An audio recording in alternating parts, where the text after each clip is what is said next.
Hello friends, for today's video I wanted to go through a pretty large list of some books that I'm hoping to get around to this summer, as well as update you on a few things.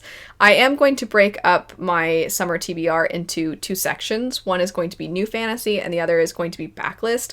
I will probably on occasion pick up things from other genres, but I wanted to mainly have this serve as a fantasy TBR, and because I do like to have new fantasy releases wrap-ups, that is why I decided to make the distinction between backlist and new fantasy. A couple things to note: I will likely have also read some of the books that I'm going to mention on this list by the time this video goes up, so in a way this is somewhat serving as a preview into what is potentially going to get reviewed of the new fantasy. And then second, there are going to be some other books that I don't mention because of the fact that I actually was able to read arcs of them, but I'm trying not to talk about the arcs until it's closer to their release dates. So there are going to be even more than just the ones that I talk about here. There is one additional factor, which is that while I really want these to be my high priority new fantasy releases, sometimes, just depending on how it works out with library holds, sometimes things don't come in as soon,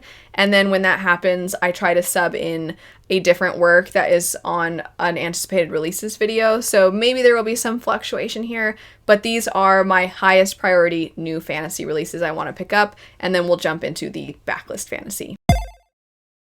Kicking it off, the first three, we have A Drop of Corruption, we have Faithbreaker, and The Devils. In the case of The Devils, I have been trying so hard to avoid seeing anybody else's thoughts, but even still, just the faces people have in their thumbnails, and when people start to talk about it, and I'll stop listening, and even my friends will send voice notes and stuff, and as soon as they mention The Devils, I'm like, I can't keep listening, I'm sorry.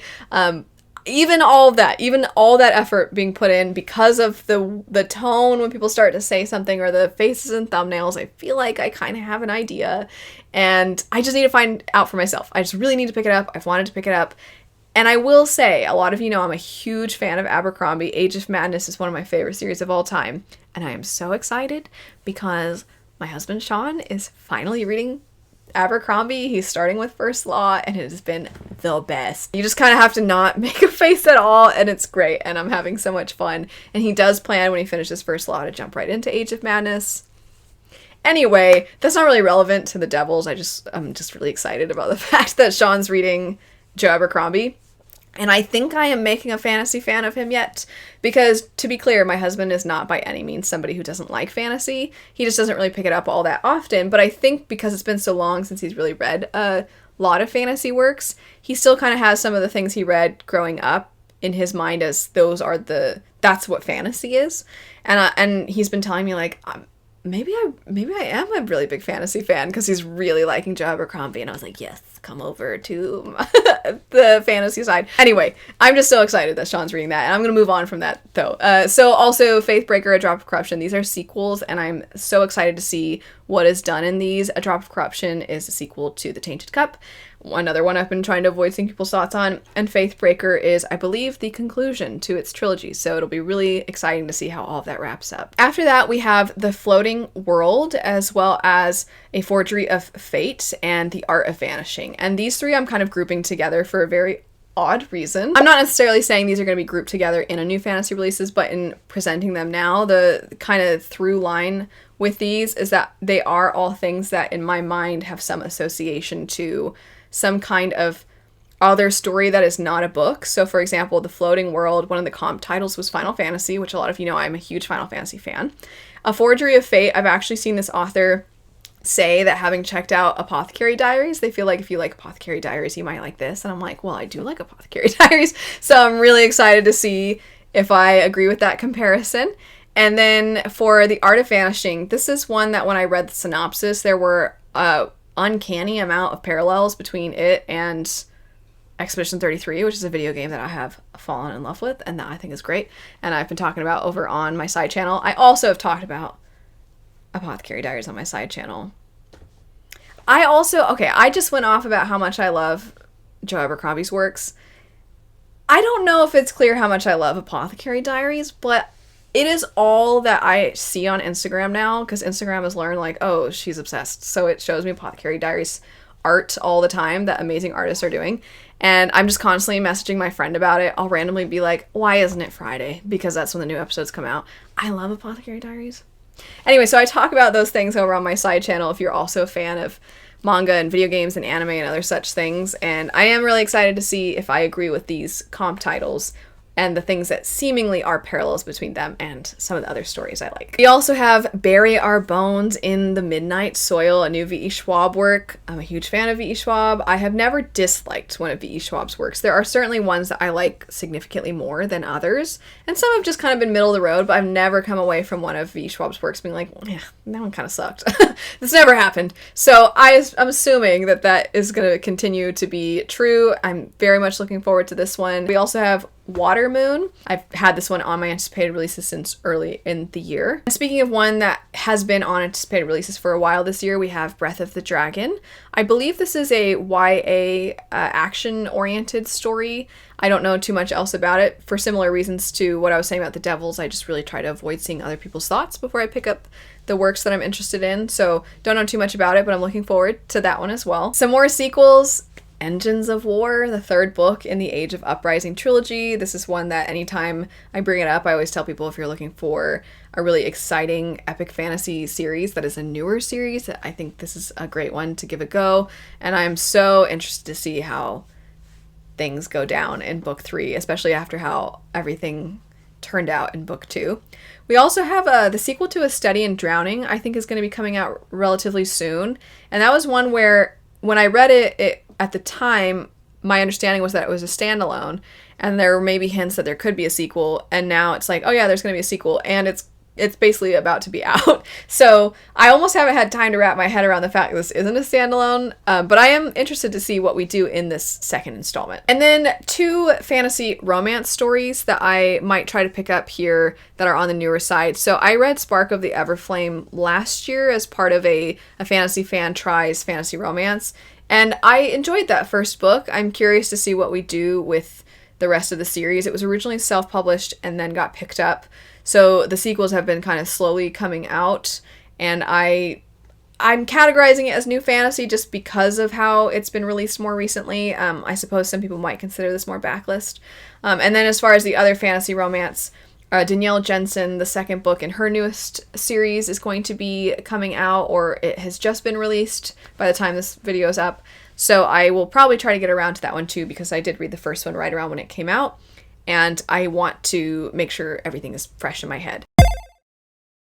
Now on to some backlist books, and including one of the updates that I wanted to provide, which is that there is going to be a buddy read for the first one I'm mentioning, which is Memory, Sorrow, and Thorn. Aaron from Booked and Busy has put together this huge read-along for this, and if you're interested in more information, I'll have Aaron's announcement video about it, but really so much effort put into creating this read-along. I'm so excited. I'm really grateful to be included, and I am really looking forward to reading that one because I've heard about it for so long and just never picked it up, and this is going to be such a fun opportunity, and I really hope that a lot of you are going to join in on it. I think that will be absolutely great. As for a lot of the rest of these, some of them are sequels to works that I have picked up recently, some of them are works that I have wanted to jump back into, and then some of them are ones that I've wanted to read for a really long time. So I'm just going to kind of fly through these. I have the list written off over here to my left, so I'm just going to read through them. One that I have not picked up at all, but I've heard such good things about the series would be The Children of Gods and Fighting Men. I requested it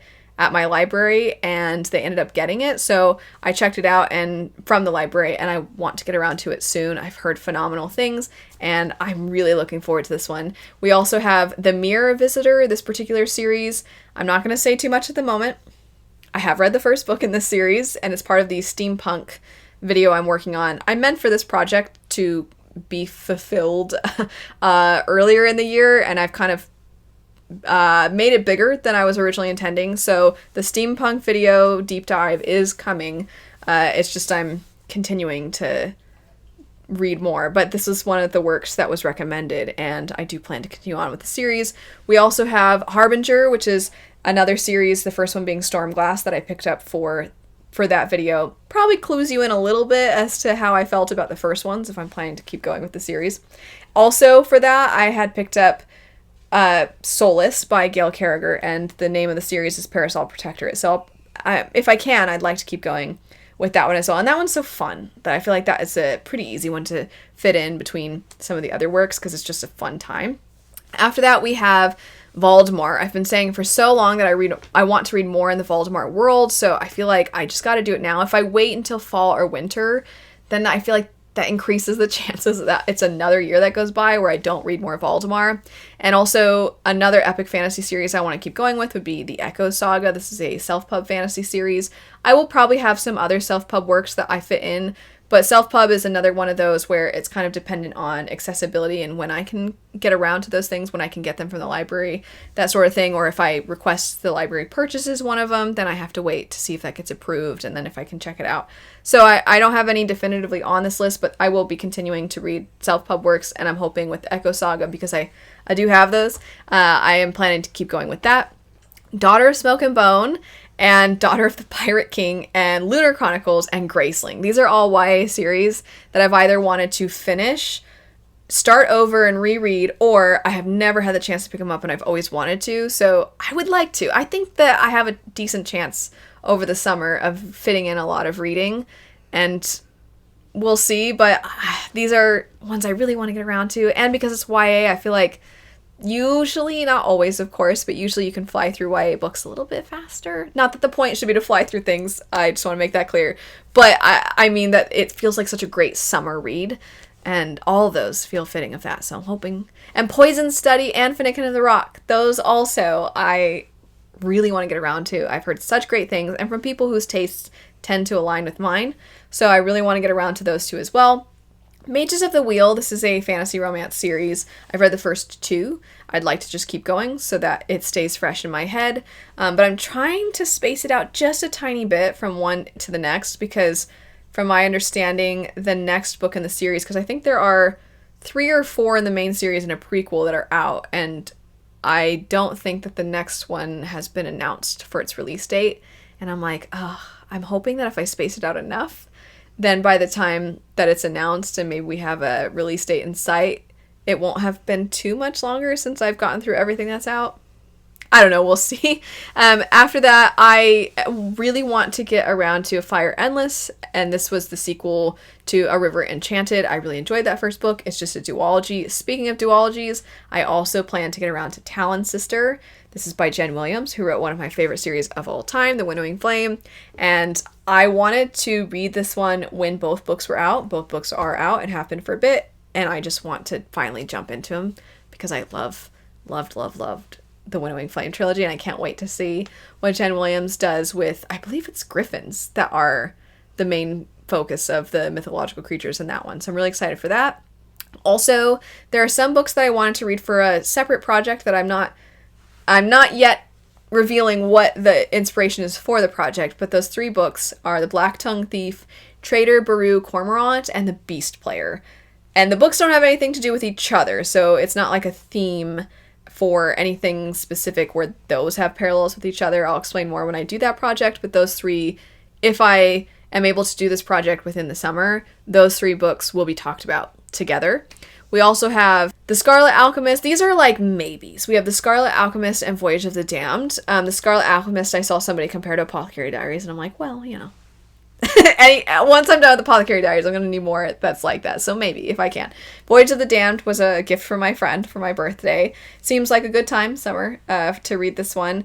Also, I have a couple that I meant to pick up before and I didn't get around to, and one of them is Kushiel's Dart, which I have pushed back multiple times, and I feel really bad because this is one that was a recommendation from a patron, so I really want to get around to that one finally. The Starless Sea was meant to be a patron buddy read. I actually did start this one last year, and it was kind of an accidental DNF because I had checked out the audiobook from a certain library service, and then they just stopped having it.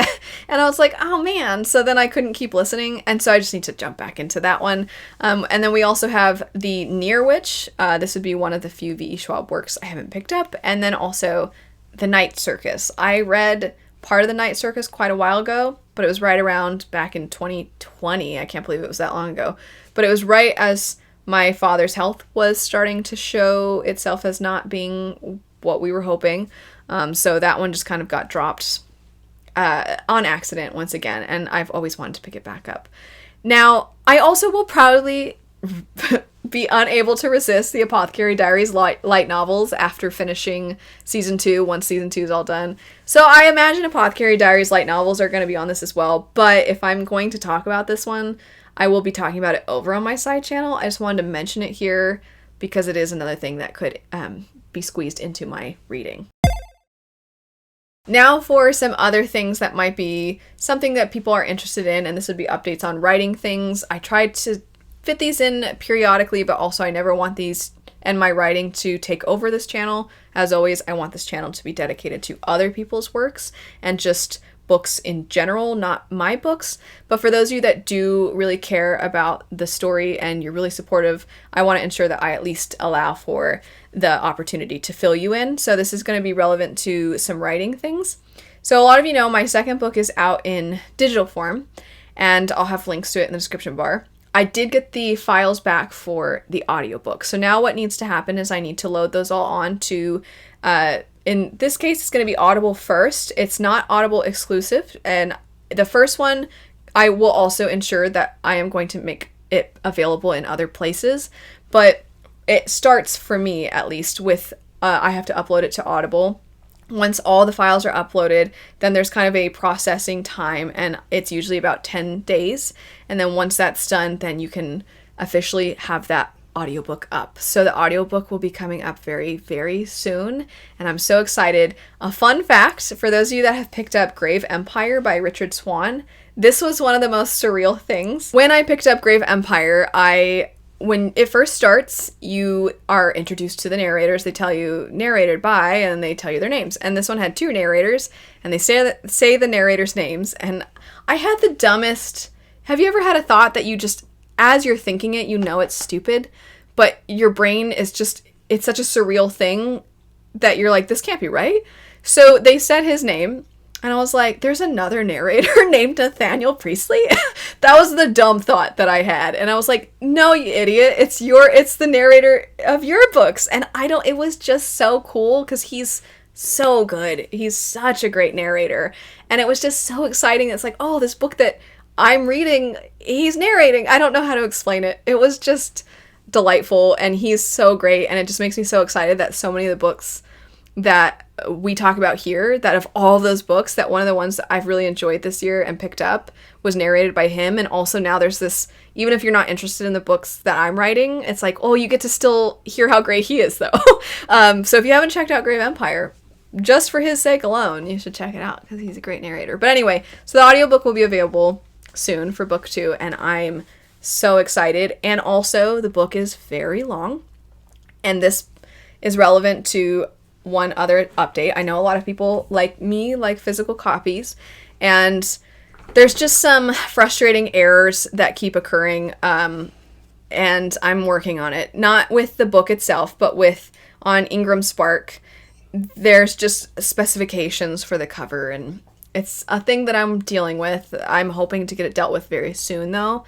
And I had this time around with my second book, I wondered maybe it would go more seamlessly if I used and tried out Amazon's print-on-demand service instead of Ingram Sparks. I don't love that these are the 2 major ones that are available to self-pub authors, but the reality is those are the 2 major ones. And I have a lot of issues with Ingram Spark, but I wanted to use it over Amazon. But this go around, I thought maybe I should try the Amazon print-on-demand. And it turns out for the size, to ensure, because like a lot of people, I do not like when there's size differences from the first book in the series to the second. And this is the second book in a series, so I thought, okay, well, it's got to be the same height and dimensions as the first, and apparently it's too long for Amazon's for that size, and I was like, oh, so I have to use Ingram Spark. And it isn't too long for Ingram Sparks, but it is a very long book, so just be on the lookout. To give you some context, it is actually longer. For some reason I thought it wasn't, but it is actually longer than The Well of Ascension, if that gives you an idea of just how long it is, except for the book is going to be shorter. The Well of Ascension, I think, is taller. A lot of the editions are taller, and it's very intentional because the book is long, so usually you have longer books that are taller, but if I want it to match the first one, then I have to commit to that size. So I couldn't try the Amazon one, so I'm having to deal with Ingram Spark, but Ingram Spark keeps giving me fussy errors, and I'm dealing with it. But the good news is that the book is available in some form already, and also the audiobook will be available soon, and fingers crossed we will get those errors figured out, and that will be also available. The physical copy will also be available soon. So those are some writing updates. Thank you so much to anybody who's been sending supportive messages or who has joined my Patreon to show their support. It really, really means so much to me. As always, just in general, thanks so much for watching. Thanks for continuing to talk to me about books and reading books with me. I'll have, as I said before, Erin's video about the read along for Memory, Sorrow, and Thorn. But anyway, thanks so much for watching. I hope you have a great rest of your day, and I'll see you later. Bye.